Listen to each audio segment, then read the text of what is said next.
이명박 전 대통령 검찰청 포토라인에 설 날 멀지 않았다.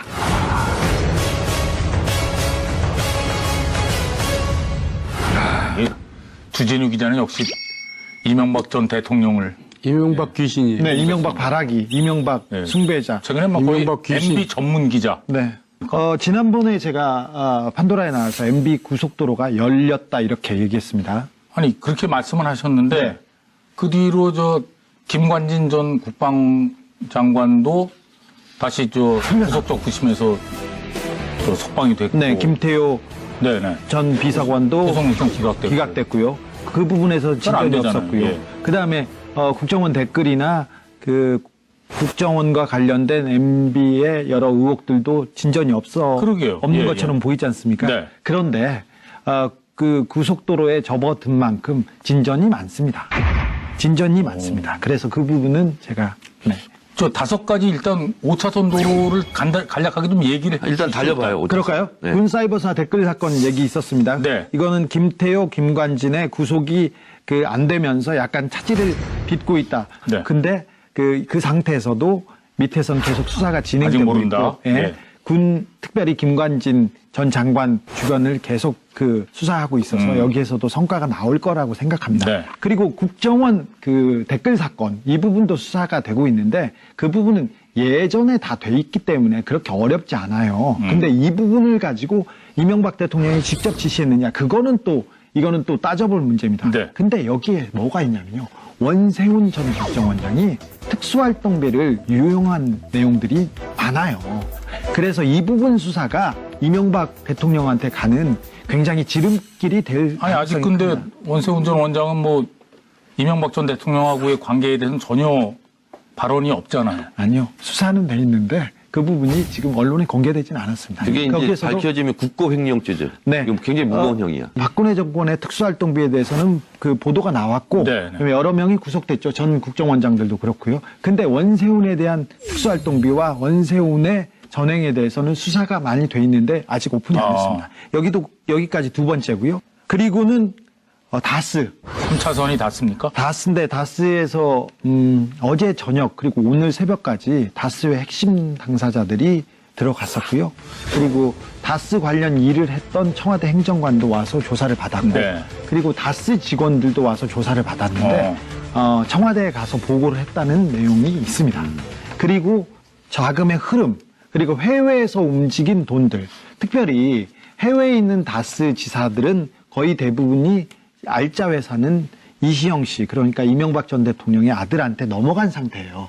근데 그런 알짜 회사를 인수한 자금이 어디 있나, 그 돈이 어디에 있을까, 그걸 따져보면 이게 간단히 이게 큰아버지가 줬어요, 어디에서 저금무에서 샀어요, 이렇게 할 정도의 돈이 아니었어요. 네. 수백억, 수천억이 될 거여서 이 네. 부분에서 크게 지금 진전이 있으리라고 봅니다. 그리고 다음 4차선. 네 번째는 제2롯데월드 건인데요. 제2롯데월드 건은 여기는 진전이 없잖아요. 진전이 없다고 이렇게 지금은 발표된 거는 진전이 없죠. 그리고 없는데 이게 2008년 3월이면 당선되자마자죠. 당선되자마자 롯데월드를 전향적으로 짓게 해줘라. 전향적으로 검토하라고 하고 2009년 3월에 활주로를 3도 틀으라고 했어요. 예. 근데 이 특혜죠, 이거는. 특혜인데 이 특혜를 준 정황과 확실한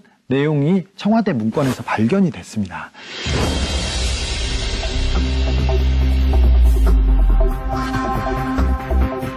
지금 4차선까지 했습니다. 5차선. 마지막 그리고 5차선은 5차선은 국세청입니다. 국세청에서는 얼마 전에 국세청에서 역외 탈세한 사람들 37명을 동시에 적발해서 세무조사를 시작했다고 하고 네. 역외 탈세는 반드시 처벌하겠다고 했습니다. 이게 포함돼 있어요. 그러면 37명에? 그러면서 1조가 넘는 돈을 이렇게 회수하면서 추징하고 그리고 정밀 세무조사에 들어갔는데 제가 취재한 바로는 이 37명 중에 이명박 대통령하고 관련된 계좌가 있다는 소리를 들었습니다. 취재하신 거죠. 네. 지난번에는 3차선이라고 하셨는데 네. 그새 차선이 2차선으로 늘었네요. 2차선에 가변 차선까지 하나 있습니다. 하여간 이 5가지 의혹을 들으면서 주진우 기자가 무슨 검찰총장 같아요. 제가요? 네. 주진우 기자가 찍어가지고 뭐 자료 제시하면 뭐 조사가 이루어지고 뭐 다 그런 것 같은데 어제 대단합니다. 자, 주진우 기자가 5가지 의혹을 제기하셨잖아요. 그럼 한 가지씩 좀 자세하게 좀 살펴보도록 하죠. 일단 국군 사이버 사령부의 정치 개입 의혹 이것부터 얘기해 보죠. 네. 김관진 그 전 장관이 구속적 부심으로 무리하게 나왔지 않습니까? 그러면서 김관진 전 장관에 대한 수사가 더 그 강도 높게 진행되고 있어요. 그리고 김관진 전 장관이 해놓은 얘기가 이미 많아요. 군인정신이라고 해야 될지는 모르겠는데 군인정신을 발휘해서 얘기를 많이 하고 계세요. 네. 그래서 이명박 전 대통령은 굉장히 답답한 상황이에요. 지금 기부 문제에 대해서. 제 해석은 좀 다른데요. 네. 그러니까 지금 일단 군 사이버 댓글 사건은 내가 봐도 좀 야해요. 야해. 그게 좀 딱 떨어지지가 않고. 아니, 뭐 보고받고 지시했다는 게 다 있는데. 그래서 진실이.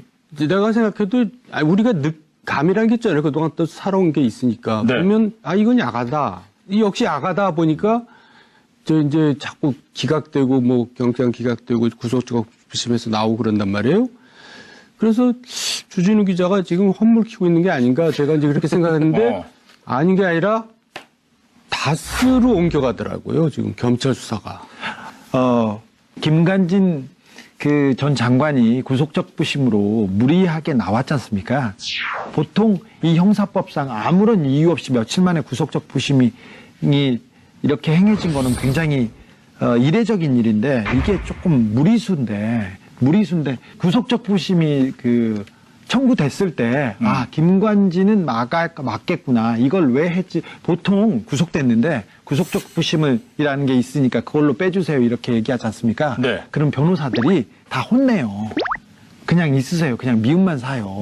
그런데 이번에는 청구가 되자마자 사설로 3군인 진짜 북한이 두려워하는 군인 그래서 김관진을 구속시키다니 그런 사설들이 계속 나오고 댓글이 계속 따라왔어요. 그리고 그 상황을 보고 이번에 김관진이 나올 수도 있겠구나 이렇게 얘기했는데 김관진은 또 어떤 부분에서 중요한 인물이냐면요. 이명박 박근혜 정권에서 다 장관을 지냈고요. 그리고 청와대에서 무기 거래와 관련된 핵심적인 일을 했습니다. 사드 도입에도 아무도 몰랐습니다. 국방부 장관도 몰랐는데 이 김관진 안보실장과 그리고 박근혜 대통령은 알았겠죠. 이분이 로키드 마틴의 비행기로 바꾸고 그다음에 우리 한국형 전투기 사업. 네. 전투기로 바꾸고 그다음에 사드 배치도 이분이 했습니다. 그래서 우리나라가 군 무기를 미국의 로키드 마틴으로 가는데 결정적인 기여를 했고 거기에 대한 많은 내용이 있기 때문에 이 부분에 대한 내용 때문에 김관진을 구출하지 않을까 그래서 그쪽으로 취재를 했는데 아니나 다를까 여러 움직임이 있습니다. 이 부분에 대해서는 검찰이 조금 더 수사를 진행해 줬으면 하는 게 저의 좀 바람이기도 합니다. 그건 저도 마찬가지예요. 네. 아니 그러니까 이 구출 작전을 도대체 어떤 세력이 지시했다는 겁니까?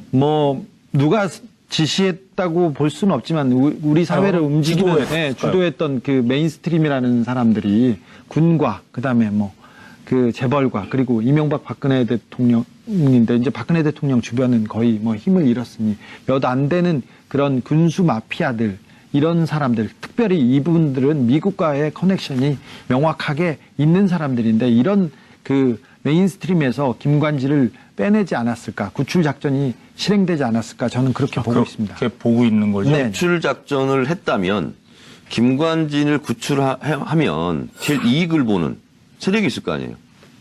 그렇잖아요. 구속이 된 상태로 두면 제일 손해를 보고 제 머릿속에는 MB가 배후 세력이지 않을까 구출 작전에 저는 그렇게 MB가 무슨 힘이 있어요. 상상을 합니다. 근데 의원님 하나만 잘 아시잖아요. 이런 재판을 받아봤기 때문에 잘 알아요. 저희들은. 네, 법전 이 시스템 이 과정 잘 아는데 구속적 부심은 좀 뜬금없었죠. 놀라웠죠. 아니 물론이죠. 근데 나는 사법부 결정에 대해서 그냥 막무가내로 그렇게 권위를 인정하지 않으면 저도 그 부분은 나는 나라야 전체 질서가 무너진다 그런 뜻에서 얘기하는 거예요. 그 부분은 또 동감입니다. 네. 자, 국군 사이버 사령부 정치 개입 의혹 관련 수사는 이게 지금 정체되고 있는 거 아니에요? 네. 그럼에도 불구하고 주진우 기자는 김관진 전 장관을 주목하고 있다. 네.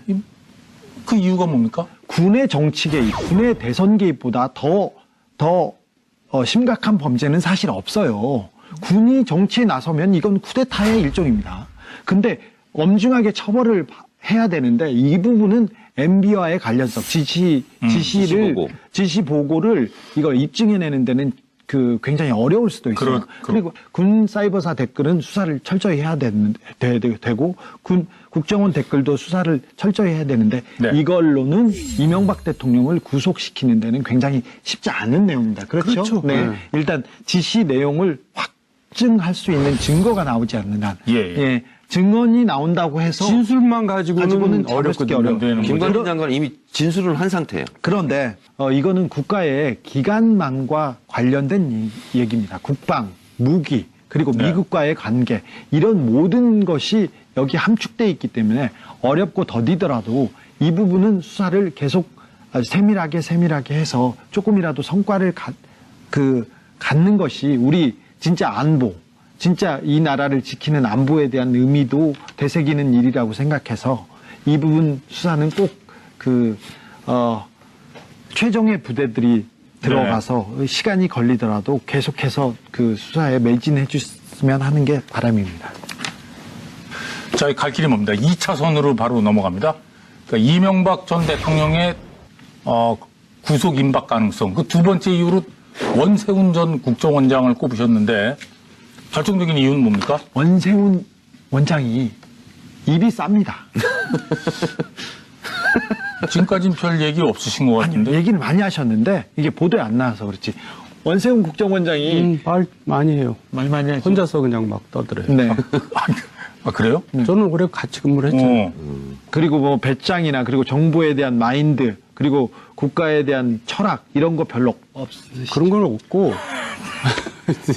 참 누구 개인을 참 폄하하는 것 같아서 미안한데. 아니, 저도 국회 정보위 간사할 때 원세훈 원장하고 파트너 했잖아요, 제가. 근데 이제 그 회의 말고 그냥 그 위원장실 소파 앉아서 얘기하다 보면요. 국정원장이 저런 얘기 해도 되나? 그 정도 막 말을 해요. 그래서 내가 그 말하면 되냐고 이렇게 물어본 적도 있어요. 그래서 원세훈 전 원장이 특활비를 네. 특수공작비 그러니까 특별한 활동에 써야 되는데 이거를 자기 집을 꾸미고 청사의 관사에서 살아야 되는데 거기서 살기 싫다고 약간 언론 보도가 됐었죠. 네, 예. 도곡동에 있는 국책기관에 안가. 네, 안가를 거기를 사무실로 써야 돼요. 그래서 네. 거기에 주거 환경으로 주거 시설로 집으로 바꿀 수 없는데 그냥 법을 무시하고 거기다 쓰는데 그 돈도 특수활동비였어요. 냉장고에 음식을 채우고 뭐 하고 그런 부분도 다 자기 돈이 아니라 특수활동비였고요. 그 다음에 퇴임 이후에 스탠포드 대학에 가 계시려고 미국의 그 스탠포드 대학교에 연구소에 돈을 줘서 네. 자기 자리를 만들어 놓고 그리고 거기에서 이자 나오는 돈으로 자기가 생활하고 그리고 어떻게 살겠다고 돈을 거기다 이미 가져다 놓으셨어요. 이 부분이 잡혀 있어요. 그런데 원세훈 원장이 매달 특수활동비를 챙겼는데 그 돈이 자기 혼자 쓴 돈이 아니고 이게 이명박 전 대통령한테 갔을 가능성이 굉장히 크고요. 아니 근데 박근혜 정부 때 간 거는 지금 다 나왔잖아요. 국정원 자료가. 네. 근데 MB 자료는 왜 공개를 안 해요? 지금 공개가 안 됐을 뿐이지. 일부러 안 한다? 안 됐을 뿐이지 수사가 안 된 건 아니에요. 잡고는 있다. 잡고는 있다. 잡고 있습니다. 네. 그러니까 국정원 특활비가 지금 이명박 전 대통령에게 다 있을 것이다 이렇게 보시는 거죠? 네네. 네. 이 부분이 이명박과 국정원, 원세훈 수사의 가장 핵심이 될 겁니다. 알겠습니다. MB를 원세훈을 통해서 잡는다면 그것은 특수활동비 문제일 것이다. 그렇습니다. 매달 상납받은 돈이 있다면 이명박 대통령은 이 건으로 구속됩니다. 원세훈 수사 중에서 이제 돌출 변수가 나타났어요. 네. 부인이 나타난 거예요. 그렇지. 부인이 나타나서 이명박 MB한테 찾아가가지고 서운하다고. 이제 읍소 내지는 어. 뭐 이제 항의를 한 거죠. 좀 살려달라. 억울하다. 그거는 그거는 이제 무슨 얘기냐면 뭔가 얘기를 하겠다. 네. 아. 뭐 이러다 협박으로 보이죠. 뭐 그런 걸로 보이죠. 네. 근데 사실 여기서 할 얘기인지 모르지만 부인이 원래 굉장히 활발하거든요. 네네. 부인이 원래 세죠. 저 정치를 했던 사람이에요. 별명이 부원장이랍니다. 그러니까 이제 이 원세훈 씨는 이제 좀 이렇게 사교성이 없고 부인이 그냥 뭐 여기저기 찾아다니면서 이렇게 운동하는 스타일이거든요. 김윤옥 여사의 고등학교, 대학교 후배예요. 그리고 정치를 반 정도 하신 분이 그 사모님이신데 그분이 가만 안 있겠다고 이렇게 돌아다니시기 시작해요. 네, 이것도 변수가 있다. 네, 변수가 있는데 이것도 아무튼 매우 심각이네. 심각합니다. 아직 매우 약간, 심각. 네. 알겠습니다. 자, 그럼 이어서 3차선 도로로 가보도록 하겠습니다. 다스는 누구 겁니까? 아마 올해 가장 많은 사람들이 물어본 질문 아닐까 싶은데요. 어쨌든 주진우 기자부터 출발한 질문들이 막 어마어마하게 돌아다녔잖아요. 네. 야, 이걸 진짜로 보니까 기자가 물었더라고요. 이명박 전 대통령에게. 네. 그래서 답을 하셨어요. 네.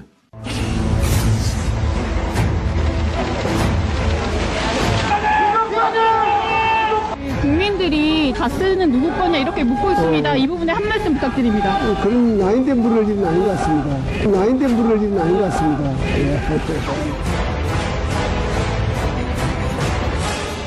여기자 아주 용감하게 물으셨네요. 네. 이제는 전 국민이 묻고 있어서요. 사실 그전에는 이명박 대통령한테 질문을 잘 못했죠, 기자들이. 저 박근혜 답이 대통령한테도. 주진우 기자가 원하는 답입니까? 아니, 원하는 답은 아니지만 이명박 대통령의 스타일을 봤을 때 저렇게 얘기할 줄 알았어요. 이명박 대통령이 어떤 질문에 대해서 네. 곤란한 질문에 대해서는 아이 그런 자리 아니지 에이 왜 그래 이러면서 넘어갑니다. 넘어가고 그리고 말을 이렇게 문답 이렇게 정확하게 해주시지 않는 스타일이어서 언젠가 기회가 오면 다스는 누구 겁니까? 기자들이 물을 거고 저렇게 넘어갈 거라고 생각했습니다. 네네. 다음번에는 이명박 대통령의 대답이 달라질 겁니다. 아, 어떻게 달라져요? 어떻게 달라져요? 다음번에는 뭐 이건 오해가 있다. 잘못한 내용이다. 이렇게 변명을 하실 거예요. 근데 일단은 첫 물음에 답하기 시작했다는 것이 큰 의미라고 저는 아, 저게 생각합니다. 큰 의미다. 네. 어쨌든 이 질문은 몰라서 묻는 질문이 아니잖아요. 그렇죠. 당신 거잖아요. 이제 그 얘기인데 이제 사실은 포기를 하든지 솔직히 인정하든지 둘 중에 하나를 선택해라. 저는 그렇게 받아들여요, 그 질문을. 네네. 네, 근데 이제 저 답은 어떻게 해석하십니까? 지금 이제 그 두 답을 사이에서 피해 나가는 거죠.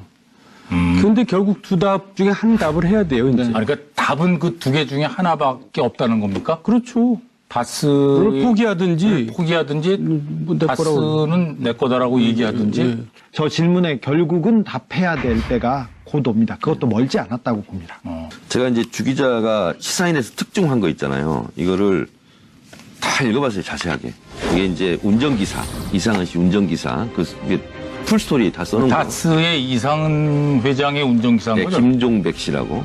그 이제 12월 21일 날 검찰 조사도 이미 받고 왔더라고요. 아, 김종백 예. 씨가. 그래서 다 가서 진술을 주 기자한테 얘기한 걸 다 아마 했을 텐데. 그분의 결정적인 증언은 어쨌든 다스는 확실하게 이명박 전 대통령 소유라고 보는 거죠? 100% 네, 네. 1000%다. 그렇게 얘기했잖아요. 근데 그분은 다스는 이명박 것이라고 얘기하고 그리고 다스가 이명박 것이라는 증거를 몇 가지 댑니다. 그리고 다스 관계자도 청와대에 가서 어떤 보고를 했다고 이렇게 증언을 했습니다. 구체적으로 특검이 어떻게 사전에 연락을 해서 이시영 씨가 이상은 뭐 자택, 뭐 회사, 뭐 경주, 컴퓨터 다 빼라. 뭐 이런 얘기해서 자꾸 컴퓨터 빼고 뭐 이랬다는 구체적인 정황 증거들이 다 나오더라고요. 다 나오고 그리고 증거가 될 수밖에 없는 게 청와대 민정수석실의 어떤 행정관 이제 그 다스 140억 받아내기 위해서 주고받은 팩스 번호 이건 움직일 수 없는 증거잖아요. 네네. 근데 주 기자가 써놓은 거 보니까 청와대 민정수석실에 비서 그 전화번호 팩스가 있어요. 770에 땡땡땡땡. 이 번호도 나와 있고 팩스로 주고받은 거 있잖아요. 이게 너무나 물증이 지금 다 나와 있다는 아니 근데 말이죠.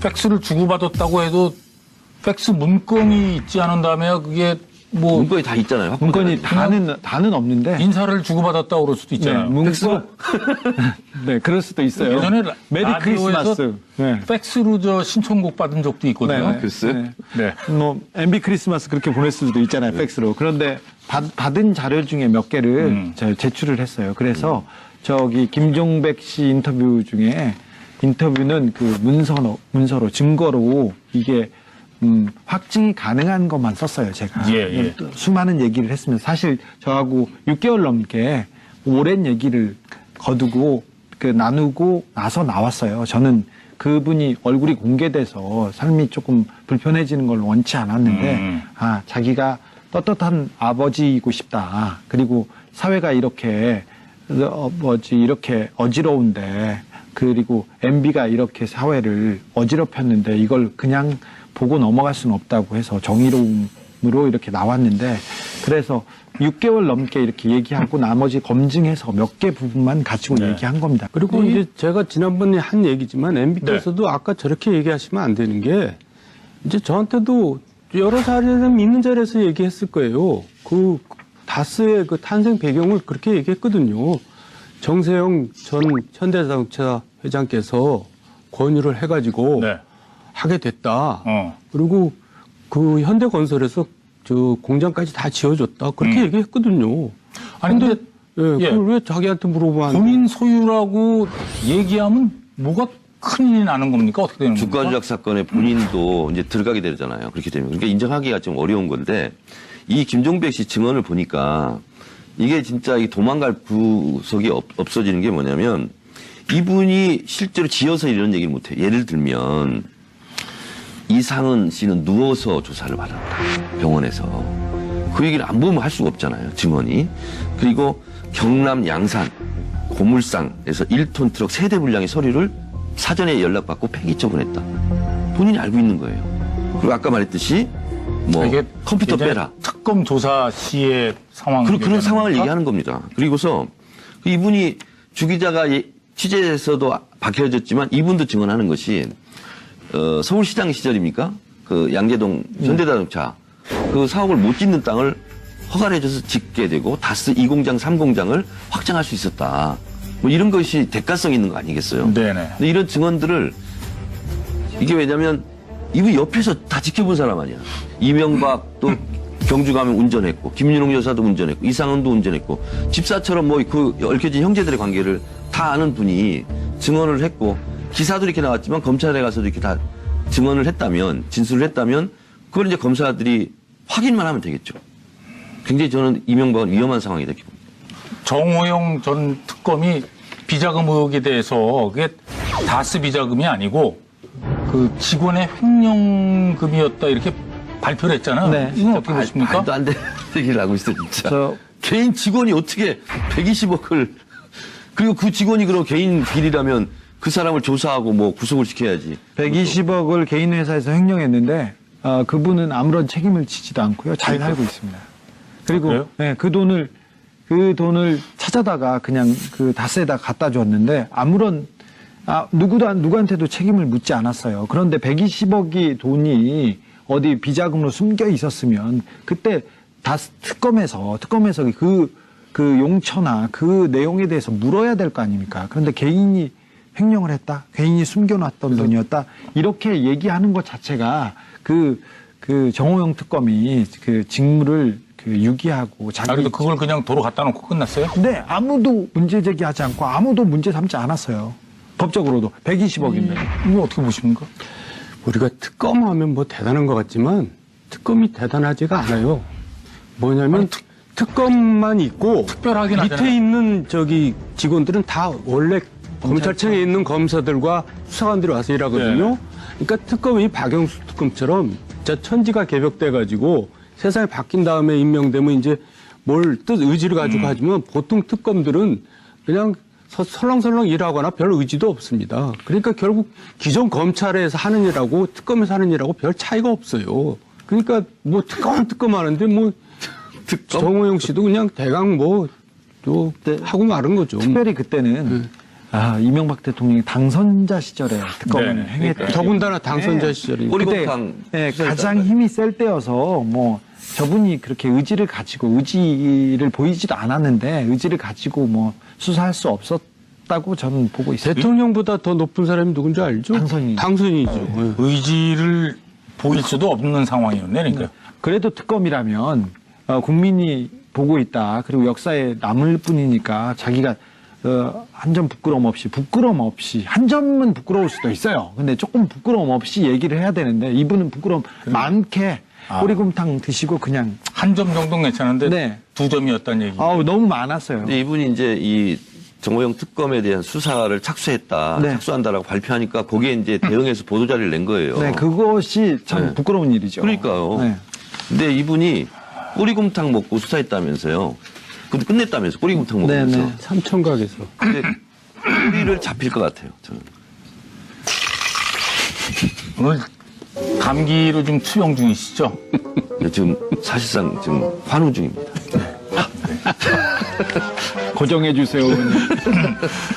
자, 지금 앞서 짚어본 세 가지 의혹은 이미 수사가 진행되고 있는데요. 여기에 이제 주진우 기자가 두 가지 의혹을 더 추가를 했습니다. 먼저 제2롯데월드 특혜 의혹. 이거 한번 짚어보도록 하죠. 롯데월드 타워는 건립 불가에서 허가로 방침이 바뀌는 과정에서 논란이 된 바 있습니다.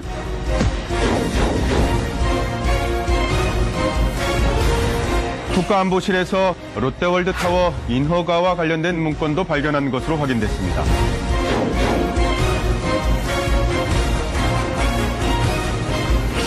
민주당에서 얼마 전에 국민감사 청구한다면서 감사원에서 국민감사도 청구했고 그리고 박범계 의원께서 그런 얘기했어요. 이 롯데월드의 뇌물관계를 살펴봐야 된다 이렇게 얘기했는데 여기에 또 변수가 있습니다. 변수가 신동빈 롯데의 회장은 지금 두 가지 재판을 받고 있는데 하나는 개인적인 경영비리로 재판을 받고 있고요. 하나는 뇌물공여. 박근혜 전 대통령한테 네네. 뇌물공여 70억을 선고가 나왔잖아요. 그 집행유예 하나는 나왔죠. 하나는 집행유예고 두 가지 이 조사를 받고 있는데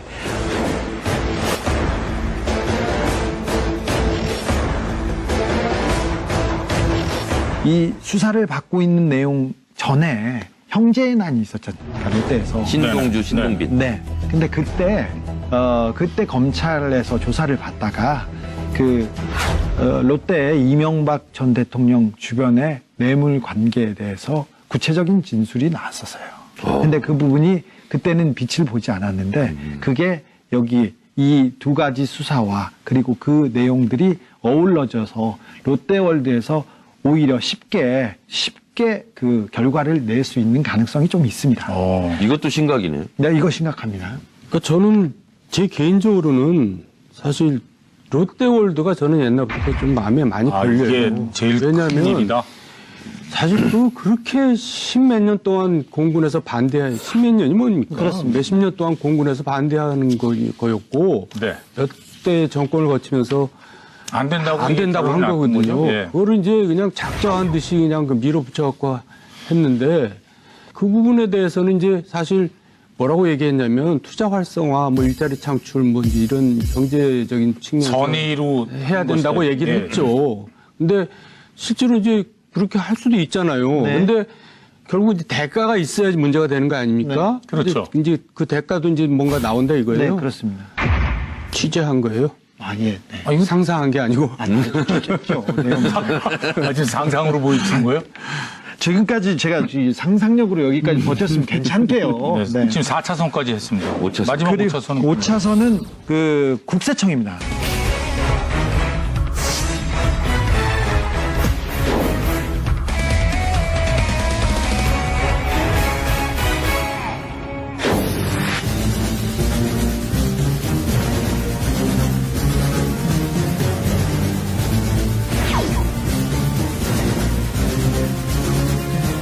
자, 국세청의 그럼 세무조사와 이명박 전 대통령의 구속 가능성 이건 어떤 연관이 있습니까? 국세청에서는 얼마 전에 국세청에서 역외 탈세한 사람들 37명을 동시에 적발해서 세무조사를 시작했다고 하고 제가 취재한 바로는 이 37명 중에 이명박 대통령하고 관련된 계좌가 있다는 소리를 들었습니다. 제가 그래서 역외 탈세자 37명을 세무조사한다고 그래서 이건 제가 상상을 해봤어요. 지금 다스 같은 경우도 해외 법인이 있잖아요. 네. 네. 국내 법인이 있잖아요. 여기서 장난을 치려면 얼마든지 칠 수 있겠더라고요. 그래서 여기에 혹시 다스도 걸려들지 않을까. 다스가 걸려들까가 아니라 다스를 잡으려고 벌이고 있는 일인지도 모르는 거죠. 뭐 선배님 그렇게 얘기하실 것 같아가지고 그럼 과연 이것이 다스를 노리고 한 것일까? 그걸 내가 또 홈페이지 가서 조사해봤더니 그게 아니고 역의 탈세에 대해서 2012년은 8,258억을 추징했고 2013년 1조 789. 그래서 작년에는 1조 3,072억을 추징했어요. 아, 그러니까 매년 이렇게 매년 이렇게 하고 있어요. 그래서 천문학적이네, 이거는 진짜. 의도를 가지고 하는 게 아니고 그래서 국세청에는 이런 팀들이 꾸려져 있더라고요. 그래서 이게 다스를 겨냥한 것은 건 아니라는 아니고 거죠? 이런 것에 이런 국세청이 어떻게 보면 법망에 걸려들지 않았을까 이런 생각을 하죠. 지금 국세청장께서 역외탈세나 이게 해외 계좌에 대한 그 이해가 깊은 분이세요. 그래서 이 부분에 대해서 각별하게 신경 쓰고 있는 게 보입니다. 자, 그렇다면 두 전 의원께서는 주진우 기자가 지금 주장한 이명박 전 대통령의 구속 가능 혐의 5가지 그렇게 되리라고 보시는 겁니까? 예, 저는 어쨌든 적폐청산의 마지막 종착점이 이제 MB라고 보고 있고요. 네. 결국 이제 그 지점을 향해서 지금 이제 맹속도로 지금 급피치를 올리고 있는 것 같아요. 정청래 의원은 어떻게 보십니까? 검찰에서 이명박 전 대통령 관련한 의혹을 수사하는 것이 주먹으로 허공에 주먹질하는 것은 아닐 거다. 그래서 이 5가지 중에 뭐부터 걸려들지는 모르겠지만 네네. 저는 검찰 포트라인에 서서 수사를 받으면서 빠져나가기는 좀 어렵지 않겠느냐. 주진우 기자가 올해의 인물로 지금 이명박 전 대통령을 네, 선정하신 거 아니에요? 네, 10년째 이명박 대통령이 뽑고 혹시 뭐 이분에게 바라는 점 같은 거 있으십니까? 대통령이었고 이 땅의 지도자였습니다. 일단 그 나라를 이렇게 망쳐놓고 역사로 뒷걸음질 치게 만들었던 점에 대해서 일단 국민들한테 겸허히 사과하고 그리고 이제 자신의 죄를 조금 그 고백하는 그런 고백의 힘을 좀 믿어보고 싶어요. 그래서 이제는 우리가 앞으로 나아가는 그런 새 시대를 열었으면 합니다. 이게 그 진정한 지도자, 진정한 정치인의 그 마지막 미덕이 될 수 있다고 생각합니다. 그래서 일단 반성하고 사과하는 것이 첫 번째 그 이명박 대통령이 해주셨으면 하는 저의 생각입니다. 네. 뭐 이건 뭐 주진우 기자의 개인적인 바람이라고 밝혀드리면서 자, 이 주진우 기자의 판도라에 대해서 짧게 평하고 넘어가도록 하겠습니다. 특검에서 그 용처나 그 내용에 대해서 물어야 될 거 아닙니까? 그런데 개인이 횡령을 했다, 개인이 숨겨놨던 돈이었다 이렇게 얘기하는 것 자체가 그 정호영 특검이 그 직무를 유기하고 그래도 그걸 그냥 도로 갖다 놓고 끝났어요? 네, 아무도 문제 제기하지 않고 아무도 문제 삼지 않았어요. 법적으로도 120억인데. 이거 어떻게 보십니까? 우리가 특검하면 뭐 대단한 것 같지만 특검이 대단하지가 않아요. 뭐냐면 특검만 있고 특별하긴 밑에 하잖아요. 있는 직원들은 다 원래 검찰청에 있는 검사들과 수사관들이 와서 일하거든요. 네. 그러니까 특검이 박영수 특검처럼 진짜 천지가 개벽돼가지고 세상이 바뀐 다음에 임명되면 이제 뭘 의지를 가지고 하지만 보통 특검들은 그냥 설렁설렁 일하거나 별 의지도 없습니다. 그러니까 결국 기존 검찰에서 하는 일하고 특검에서 하는 일하고 별 차이가 없어요. 그러니까 뭐 특검 하는데 뭐 정호영 씨도 그냥 대강 또 하고 마른 거죠. 특별히 그때는 이명박 대통령이 당선자 시절에 특검을 네, 행했다. 그러니까. 더군다나 당선자 시절이니까. 꼬리곰탕 가장 힘이 셀 때여서 뭐 저분이 그렇게 의지를 가지고 의지를 보이지도 않았는데 의지를 가지고 뭐 수사할 수 없었다고 저는 보고 있어요. 대통령보다 더 높은 사람이 누군지 알죠? 당선이죠. 의지를 보일 수도 없는 상황이었네, 그러니까. 그래도 특검이라면 국민이 보고 있다. 그리고 역사에 남을 뿐이니까 자기가 한 점 부끄러움 없이 한 점은 부끄러울 수도 있어요. 근데 조금 부끄러움 없이 얘기를 해야 되는데 이분은 부끄러움 많게 꼬리곰탕 드시고 그냥 한 점 정도는 괜찮은데 네. 2점이었다는 얘기. 너무 많았어요. 근데 이분이 이제 이 정호영 특검에 대한 수사를 착수했다, 네. 착수한다라고 발표하니까 거기에 이제 대응해서 보도자료를 낸 거예요. 네, 그것이 참 네. 부끄러운 일이죠. 그러니까요. 네. 근데 이분이 꼬리곰탕 먹고 수사했다면서요. 근데 끝냈다면서 꼬리곰탕 먹으면서. 네네. 삼청각에서. 근데 꼬리를 잡힐 것 같아요. 저는. 오늘 감기로 좀 투병 중이시죠? 지금 사실상 지금 환우 중입니다. 고정해 주세요. 자, 지금 앞서 짚어본 세 가지 의혹은 이미 수사가 진행되고 있는데요. 여기에 이제 주진우 기자가 두 가지 의혹을 더 추가를 했습니다. 먼저 제2롯데월드 특혜 의혹. 이거 한번 짚어보도록 하죠. 롯데월드타워는 건립 불가에서 허가로 방침이 바뀌는 과정에서 논란이 된 바 있습니다.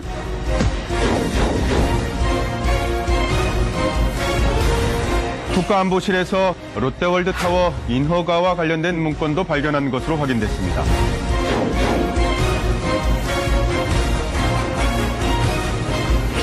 민주당에서 얼마 전에 국민감사 청구한다면서 감사원에 국민감사도 청구했고, 그리고 박범계 의원께서 그런 얘기했어요. 이 롯데월드의 뇌물관계를 살펴봐야 된다, 이렇게 얘기했는데 여기에 또 변수가 있습니다. 변수가 신동빈 롯데의 회장은 지금 두 가지 재판을 받고 있는데, 하나는 개인적인 경영비리로 재판을 받고 있고요. 하나는 뇌물공여, 박근혜 전 대통령한테 뇌물공여 70억을 선고가 나왔잖아요. 그 집행유예로 하나는 나왔죠. 하나는 집행유예고 두 가지 이 조사를 받고 있는데,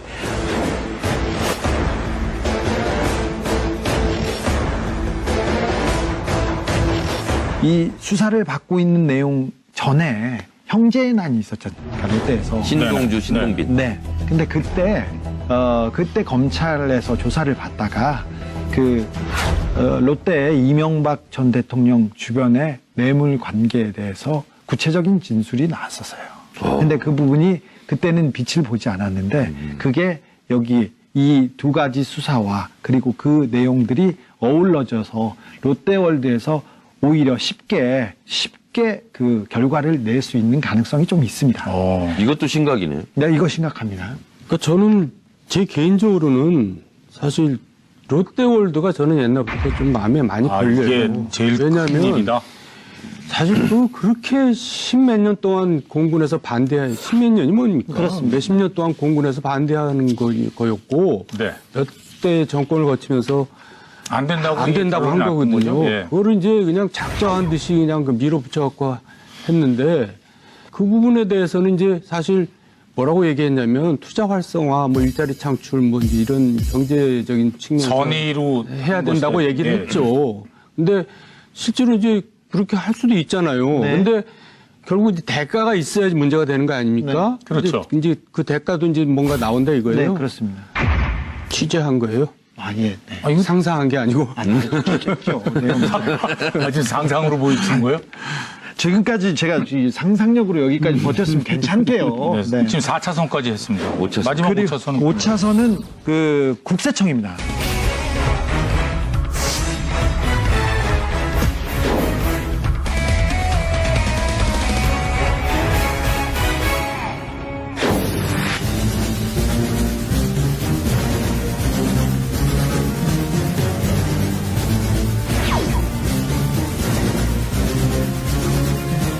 자, 국세청의 그럼 세무조사와 이명박 전 대통령의 구속 가능성, 이건 이명박 전 대통령 검찰청 포토라인에 설 날 멀지 않았다.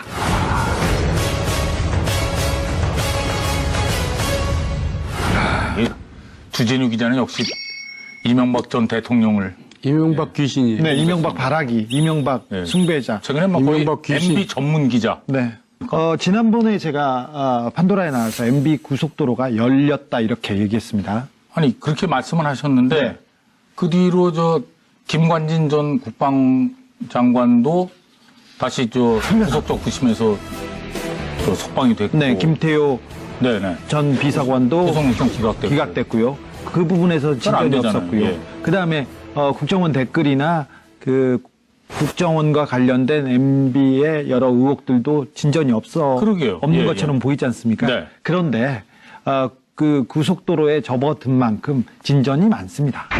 진전이 많습니다. 그래서 그 부분은 제가 저 5가지 일단 5차선 도로를 간략하게 좀 얘기를 해 일단 달려봐요. 그럴까요? 네. 군 사이버사 댓글 사건 얘기 있었습니다. 네. 이거는 김태호, 김관진의 구속이 안 되면서 약간 차질을 빚고 있다. 네. 근데 그 상태에서도 밑에선 계속 수사가 아직 진행되고 모른다. 있고, 예. 네. 군 특별히 김관진 전 장관 주변을 계속 수사하고 있어서 여기에서도 성과가 나올 거라고 생각합니다. 네. 그리고 국정원 댓글 사건 이 부분도 수사가 되고 있는데 그 부분은 예전에 다 돼 있기 때문에 그렇게 어렵지 않아요. 근데 이 부분을 가지고 이명박 대통령이 직접 지시했느냐 이거는 또 따져볼 문제입니다. 네. 근데 여기에 뭐가 있냐면요. 원세훈 전 국정원장이 특수활동비를 유용한 내용들이 많아요. 그래서 이 부분 수사가 이명박 대통령한테 가는 굉장히 지름길이 될 아니, 아직 가능성이 근데 큽니다. 원세훈 전 원장은 뭐 이명박 전 대통령하고의 관계에 대해서는 전혀 발언이 없잖아요. 아니요. 수사는 돼 있는데 그 부분이 지금 언론에 공개되지는 않았습니다. 그게 이제 거기에서도 밝혀지면 국고횡령죄죠. 네. 이거 굉장히 무거운 형이야. 박근혜 정권의 특수활동비에 대해서는 보도가 나왔고 네, 네. 여러 명이 구속됐죠. 전 국정원장들도 그렇고요. 근데 원세훈에 대한 특수활동비와 원세훈의 전횡에 대해서는 수사가 많이 돼 있는데 아직 오픈이 안 됐습니다. 여기까지 두 번째고요. 그리고는 다스. 3차선이 닿습니까? 다스인데 다스에서 어제 저녁 그리고 오늘 새벽까지 다스의 핵심 당사자들이 들어갔었고요. 그리고 다스 관련 일을 했던 청와대 행정관도 와서 조사를 받았고 네. 그리고 다스 직원들도 와서 조사를 받았는데 청와대에 가서 보고를 했다는 내용이 있습니다. 그리고 자금의 흐름 그리고 해외에서 움직인 돈들 특별히 해외에 있는 다스 지사들은 거의 대부분이 알짜 회사는 이시영 씨, 그러니까 이명박 전 대통령의 아들한테 넘어간 상태예요. 근데 그런 알짜 회사를 인수한 자금이 어디 있나, 그 돈이 어디에 있을까, 그걸 따져보면 이게 간단히 이게 뭐 큰아버지가 줬어요, 어디에서 저근무해서 샀어요, 이렇게 할 정도의 돈이 아니었어요. 수백억, 수천억이 될 거여서 이 네. 부분에서 크게 지금 진전이 있으리라고 봅니다. 그리고 다음 4차선. 네 번째는 제2롯데월드 건인데요. 제2롯데월드 건은 여기는 진전이 없잖아요. 진전이 없다고 이렇게 지금은 발표된 거는 진전이 없죠. 그리고 없는데 이게 2008년 3월이면 당선되자마자죠. 당선되자마자 롯데월드를 전향적으로 짓게 해줘라, 전향적으로 검토하라고 하고 2009년 3월에 활주로를 3도 틀으라고 했어요. 예. 근데 이 특혜죠, 이거는. 특혜인데 이 특혜를 준 정황과 확실한 내용이 청와대 문건에서 발견이 됐습니다.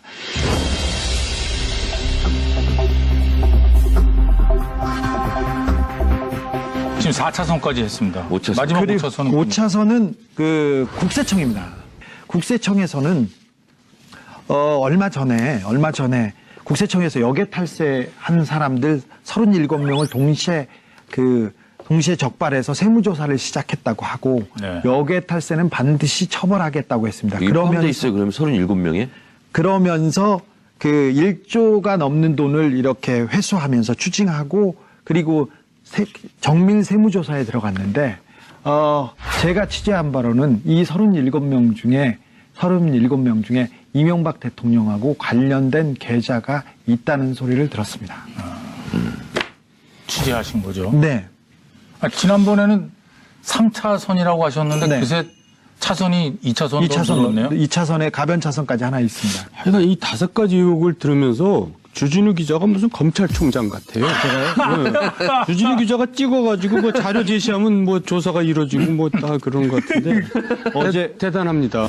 자, 주진우 기자가 5가지 의혹을 제기하셨잖아요. 그럼 한 가지씩 좀 자세하게 좀 살펴보도록 하죠. 일단 국군 사이버 사령부의 정치 개입 의혹 이거부터 얘기해보죠. 네. 김관진 전 장관이 구속적 부심으로 무리하게 나왔지 않습니까?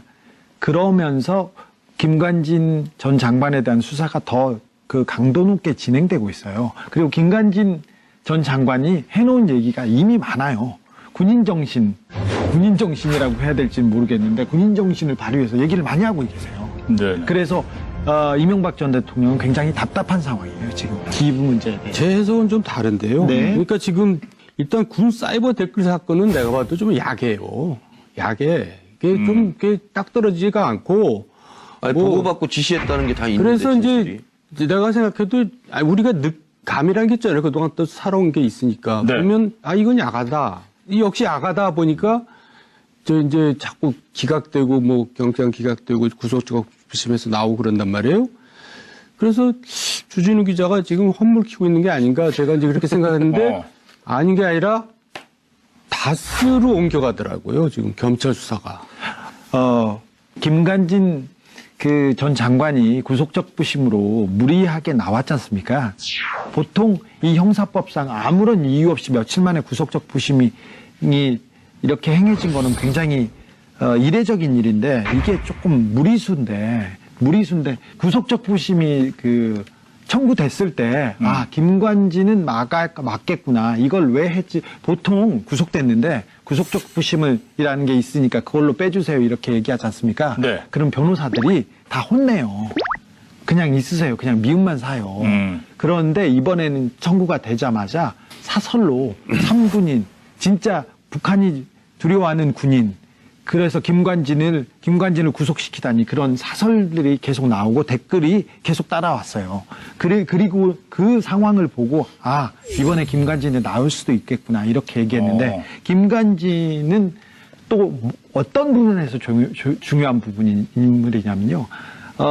이명박 박근혜 정권에서 다 장관을 지냈고요. 그리고 청와대에서 무기 거래와 관련된 핵심적인 일을 했습니다. 사드 도입에도 아무도 몰랐습니다. 국방부 장관도 몰랐는데 이 김관진 안보실장과 그리고 박근혜 대통령은 알았겠죠. 이분이 로키드 마틴의 비행기로 바꾸고 그다음에 우리 한국형 전투기 사업. 네. 전투기로 바꾸고 그다음에 사드 배치도 이분이 했습니다. 그래서 우리나라가 군 무기를 미국의 로키드 마틴으로 가는데 결정적인 기여를 했고 거기에 대한 많은 내용이 있기 때문에 이 부분에 대한 내용 때문에 김관진을 구출하지 않을까 그래서 그쪽으로 취재를 했는데 아니나 다를까 여러 움직임이 있습니다. 이 부분에 대해서는 검찰이 조금 더 수사를 진행해 줬으면 하는 게 저의 좀 바람이기도 합니다. 그건 저도 마찬가지예요. 네. 아니 그러니까 이 구출 작전을 도대체 어떤 세력이 지시했다는 겁니까? 누가 지시했다고 볼 수는 없지만 우리 사회를 주도했던 메인스트림이라는 사람들이 군과 그다음에 재벌과 그리고 이명박 박근혜 대통령인데 이제 박근혜 대통령 주변은 거의 힘을 잃었으니 몇 안 되는 그런 군수 마피아들 이런 사람들 특별히 이분들은 미국과의 커넥션이 명확하게 있는 사람들인데 이런 메인스트림에서 김관진을 빼내지 않았을까 구출 작전이 실행되지 않았을까 저는 그렇게 보고 있습니다. 그렇게 보고 있는 거죠. 네. 구출 작전을 했다면 김관진을 구출하면 제일 이익을 보는 세력이 있을 거 아니에요. 그렇잖아요. 구속이 된 상태로 두면 제일 손해를 보고 제 머릿속에는 MB가 배후 세력이지 않을까 구출 작전에 저는 그렇게 MB가 무슨 힘이 있어요. 상상을 합니다. 근데 의원님 하나만 잘 아시잖아요. 이런 재판을 받아봤기 때문에 잘 알아요. 저희들은. 네, 법전 이 시스템 이 과정 잘 아는데 구속적 부심은 좀 뜬금없었죠.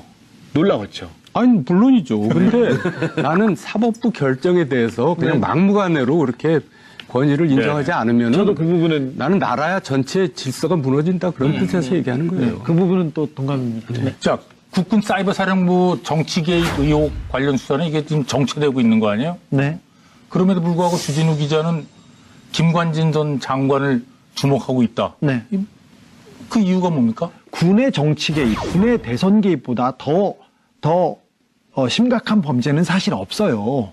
군이 정치에 나서면 이건 쿠데타의 일종입니다. 근데 엄중하게 처벌을 해야 되는데 이 부분은 MB와의 관련성, 지시 보고를 이거 입증해내는 데는 굉장히 어려울 수도 있어요. 그리고 군 사이버사 댓글은 수사를 철저히 해야 되고 국정원 댓글도 수사를 철저히 해야 되는데 이걸로는 이명박 대통령을 구속시키는 데는 굉장히 쉽지 않은 내용입니다. 그렇죠? 네. 일단 지시 내용을 확증할 수 있는 증거가 나오지 않는 한 증언이 나온다고 해서 진술만 가지고는 잡을 게 어렵거든요. 어려워요. 김관진 장관은 이미 진술을 한 상태예요. 그런데 이거는 국가의 기간망과 관련된 얘기입니다. 국방, 무기, 그리고 네. 미국과의 관계 이런 모든 것이 여기 함축돼 있기 때문에 어렵고 더디더라도 이 부분은 수사를 계속 아주 세밀하게 해서 조금이라도 성과를 갖는 것이 우리 진짜 안보, 진짜 이 나라를 지키는 안보에 대한 의미도 되새기는 일이라고 생각해서 이 부분 수사는 꼭 최종의 부대들이 들어가서 시간이 걸리더라도 계속해서 그 수사에 매진해 줬으면 하는 게 바람입니다. 자, 갈 길이 멉니다. 2차선으로 바로 넘어갑니다. 그러니까 이명박 전 대통령의 구속 임박 가능성. 그 두 번째 이유로 원세훈 전 국정원장을 꼽으셨는데 결정적인 이유는 뭡니까? 원세훈 원장이 입이 쌉니다. 지금까지는 별 얘기 없으신 것 아니, 같은데. 얘기를 많이 하셨는데 이게 보도에 안 나와서 그렇지. 원세훈 국정원장이 말 많이 해요. 말 많이 하죠. 혼자서 그냥 막 떠들어요. 네. 아, 그래요? 저는 올해 같이 근무를 했죠. 그리고 뭐 배짱이나 그리고 정부에 대한 마인드 그리고 국가에 대한 철학 이런 거 별로 없으시죠? 그런 건 없고 참 누구 개인을 참 폄하하는 것 같아서 미안한데. 아니, 저도 국회 정보위 간사할 때 원세훈 원장하고 파트너했잖아요, 제가. 근데 이제 그 회의 말고 그냥 그 위원장실 소파 앉아서 얘기하다 보면요. 국정원장이 저런 얘기 해도 되나? 어느 정도 막 말을 해요. 그래서 내가 그 말하면 되냐고 이렇게 물어본 적도 있어요. 그래서 원세훈 전 원장이 특활비를 네. 특수공작비 그러니까 특별한 활동에 써야 되는데 이거를 자기 집을 꾸미고 청사에 관사에서 살아야 되는데 거기서 살기 싫다고 약간 언론 보도가 됐었죠. 네, 예. 도곡동에 있는 국책기관에 안가. 네, 안가를 거기를 사무실로 써야 돼요. 그래서 네. 거기에 주거 환경으로 주거 시설로 집으로 바꿀 수 없는데 그냥 법을 무시하고 거기다 쓰는데 그 돈도 특수활동비였어요. 냉장고에 음식을 채우고 뭐 하고 그런 부분도 다 자기 돈이 아니라 특수활동비였고요. 그 다음에 퇴임 이후에 스탠포드 대학에 가 계시려고 미국의 그 스탠포드 대학교에 연구소에 돈을 줘서 네. 자기 자리를 만들어 놓고 그리고 거기에서 이자 나오는 돈으로 자기가 생활하고 그리고 어떻게 살겠다고 돈을 거기다 이미 가져다 놓으셨어요. 이 부분이 잡혀 있어요. 그런데 원세훈 원장이 매달 특수활동비를 챙겼는데 그 돈이 자기 혼자 쓴 돈이 아니고 이게 이명박 전 대통령한테 갔을 가능성이 굉장히 크고요. 아니 근데 박근혜 정부 때 간 거는 지금 다 나왔잖아요. 국정원 자료가. 네. 근데 MB 자료는 왜 공개를 안 해요? 지금 네. 공개가 안 됐을 뿐이지. 일부러 안 한다? 안 됐을 뿐이지 수사가 안 된 건 아니에요. 잡고는 있다. 잡고는 있다. 잡고 있습니다. 네. 그러니까 국정원 특활비가 지금 이명박 전 대통령에게 다 있을 것이다 이렇게 보시는 거죠? 네네. 네. 이 부분이 이명박과 국정원, 원세훈 수사의 가장 핵심이 될 겁니다. MB를 원세훈을 통해서 잡는다면 그것은 특수활동비 문제일 것이다. 그렇습니다. 매달 상납받은 돈이 있다면 이명박 대통령은 이 건으로 구속됩니다. 원세훈 수사 중에서 이제 돌출 변수가 나타났어요. 네. 부인이 나타난 거예요. 그렇지. 부인이 나타나서 이명박 MB한테 찾아가가지고 서운하다고. 이제 읍소 내지는 어. 뭐 이제 항의를 한 거죠. 좀 살려달라. 억울하다. 그거는 이제 무슨 얘기냐면 뭔가 얘기를 하겠다. 네. 항의보다 협박으로 보이죠. 뭐 그런 걸로 보이죠. 네. 근데 사실 여기서 할 얘기인지 모르지만 부인이 원래 굉장히 활발하거든요. 네네. 부인이 원래 세죠. 저 정치를 했던 사람입니다. 별명이 부원장이랍니다. 그러니까 이제 이 원세훈 씨는 이제 좀 이렇게 사교성이 없고 부인이 그냥 뭐 여기저기 찾아다니면서 이렇게 운동하는 스타일이거든요. 김윤옥 여사의 고등학교, 대학교 후배예요. 그리고 정치를 반 정도 하신 분이 그 사모님이신데 그분이 가만 안 있겠다고 이렇게 돌아다니시기 시작해요. 네, 이것도 변수가 있다. 네, 변수가 있는데 이것도 아무튼 매우 심각이네. 심각합니다. 지금 아직 매우 심각. 네. 알겠습니다. 자, 그럼 이어서 3차선 도로로 가보도록 하겠습니다. 다스는 누구 겁니까? 아마 올해 가장 많은 사람들이 물어본 질문 아닐까 싶은데요. 어쨌든 주진우 기자부터 출발한 질문들이 막 어마어마하게 돌아다녔잖아요. 네. 야, 이걸 진짜로 보니까 기자가 물었더라고요. 이명박 진짜 전 물었어요. 대통령에게. 네. 그래서 답을 하셨어요. 네.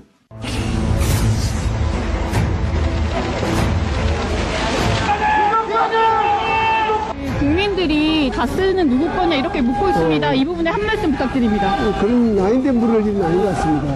나인된 물을 일은 아닌 것 같습니다. 예. 여 기자 아주 용감하게 물으셨네요. 네. 이제는 전 국민이 묻고 있어서요. 사실 그전에는 이명박 대통령한테 질문을 잘 못했죠, 기자들이. 근데 저 답이 대통령한테도. 주진우 기자가 원하는 답입니까? 아니, 원하는 답은 아니지만 이명박 대통령의 스타일을 봤을 때 저렇게 얘기할 줄 알았어요. 이명박 대통령이 어떤 질문에 대해서 네. 곤란한 질문에 대해서는 아이 그런 자리 아니지 에이 왜 그래 이러면서 넘어갑니다. 넘어가고 그리고 말을 이렇게 문답 이렇게 정확하게 해주시지 않는 스타일이어서 언젠가 기회가 오면 다스는 누구 겁니까? 기자들이 물을 거고 저렇게 넘어갈 거라고 생각했습니다. 네네. 다음번에는 이명박 대통령의 대답이 달라질 겁니다. 어떻게 달라져요? 다음번에는 뭐 이건 오해가 있다. 예, 잘못한 내용이다. 이렇게 변명을 하실 거예요. 근데 일단은 첫 물음에 답하기 시작했다는 것이 큰 의미라고 저는 저게 생각합니다. 큰 의미다. 네. 어쨌든 이 질문은 몰라서 묻는 질문이 아니잖아요. 그렇죠. 당신 거잖아요. 이제 그 얘기인데 이제 사실은 포기를 하든지 솔직히 인정하든지 둘 중에 하나를 선택해라. 저는 그렇게 받아들여요, 그 질문을. 네네. 예, 근데 이제 저 답은 어떻게 해석하십니까? 지금 이제 그 두 답을 사이에서 피해 나가는 거죠. 그런데 결국 두 답 중에 한 답을 해야 돼요, 이제. 그러니까 답은 그 두 개 중에 하나밖에 없다는 겁니까? 그렇죠. 다스를 포기하든지 포기하든지 뭐 내 거라고. 다스는 내 거다라고 얘기하든지 예. 저 질문에 결국은 답해야 될 때가 곧 옵니다. 그것도 멀지 않았다고 봅니다. 제가 이제 주 기자가 시사인에서 특종한 거 있잖아요. 이거를 다 읽어봤어요, 자세하게. 이게 이제 운전기사, 이상은 씨 운전기사. 이게 풀스토리 다 써놓은 거. 다스의 이상은 회장의 운전기사인 네, 거죠? 김종백 씨라고. 그 이제 12월 21일 날 검찰 조사도 이미 받고 왔더라고요. 김종백 예. 씨가. 그래서 다 가서 진술을 주 기자한테 얘기한 걸 다 아마 했을 텐데. 그분의 결정적인 증언은 어쨌든 다스는 확실하게 이명박 전 대통령 소유라고 보는 거죠? 100% 네. 1000%다 그렇게 얘기했잖아요. 근데 그분은 다스는 이명박 것이라고 얘기하고 그리고 다스가 이명박 것이라는 증거를 몇 가지 댑니다. 그리고 다스 관계자도 청와대에 가서 어떤 보고를 했다고 이렇게 증언을 했습니다. 구체적으로 특검이 어떻게 사전에 연락을 해서 이시영 씨가 이상은 뭐 자택, 뭐 회사, 뭐 경주, 컴퓨터 다 빼라. 뭐 이런 얘기에서 자꾸 컴퓨터 빼고 뭐 이랬다는 구체적인 정황 증거들이 다 나오더라고요. 다 나오고 그리고 증거가 될 수밖에 없는 게 청와대 민정수석실의 어떤 행정관 이제 그 다스 140억 받아내기 위해서 주고받은 팩스 번호 이건 움직일 수 없는 증거잖아요. 네네. 근데 주 기자가 써놓은 거 보니까 청와대 민정수석실에 비서 그 전화번호 팩스가 있어요.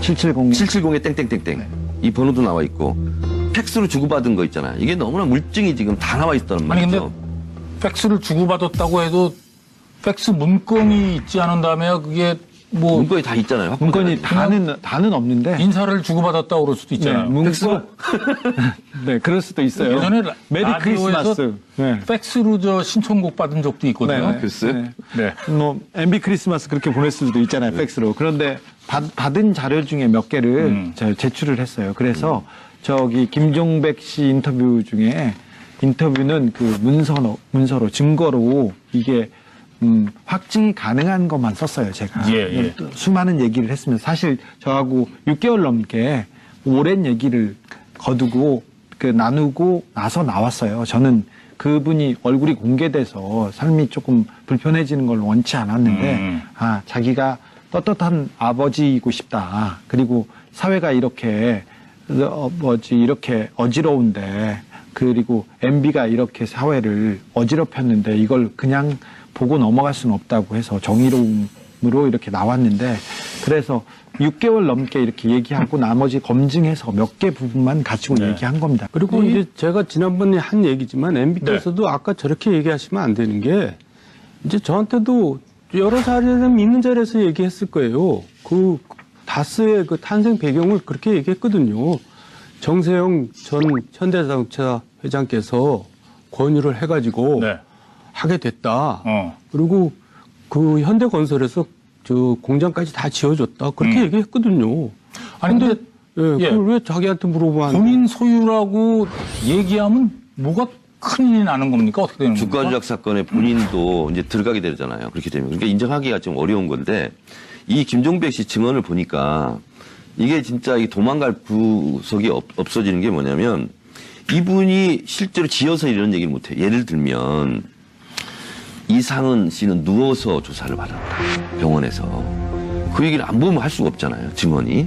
그리고 경남 양산 고물상에서 1톤 트럭 3대 분량의 서류를 사전에 연락받고 폐기 처분했다. 본인이 알고 있는 거예요. 그리고 아까 말했듯이 뭐 이게 컴퓨터 예전에 빼라. 특검 조사 시의 상황. 그런 상황을 얘기하는 겁니다. 그리고서 이분이 주 기자가 취재에서도 밝혀졌지만 이분도 증언하는 것이 서울시장 시절입니까? 그 양재동 현대자동차 그 사업을 못 짓는 땅을 허가를 해줘서 짓게 되고 다스 2공장, 3공장을 확장할 수 있었다. 뭐 이런 것이 대가성 있는 거 아니겠어요? 네네. 근데 이런 증언들을 이게 왜냐면 이분 옆에서 다 지켜본 사람 아니야. 이명박 또 경주 가면 운전했고 김윤홍 여사도 운전했고 이상은도 운전했고 집사처럼 뭐 그 얽혀진 형제들의 관계를 다 아는 분이 증언을 했고 기사도 이렇게 나왔지만 검찰에 가서도 이렇게 다 증언을 했다면 진술을 했다면 그걸 이제 검사들이 확인만 하면 되겠죠. 굉장히 저는 이명박은 위험한 상황이다. 정호영 전 특검이 비자금 의혹에 대해서 그게 다스 비자금이 아니고 그 직원의 횡령금이었다 이렇게 발표를 했잖아요. 네. 이건 어떻게 보십니까? 말도 안 되는 얘기를 하고 있어 진짜. 저- 개인 직원이 어떻게 120억을 그리고 그 직원이 그럼 개인 비리라면 그 사람을 조사하고 뭐 구속을 시켜야지. 120억을 개인 회사에서 횡령했는데 그분은 아무런 책임을 지지도 않고요. 잘 살고 있습니다. 그리고 그래요? 네, 그 돈을 찾아다가 그냥 그 다스에다 갖다 줬는데 아무런 누구한테도 책임을 묻지 않았어요. 그런데 120억이 돈이 어디 비자금으로 숨겨 있었으면 그때 다스 특검에서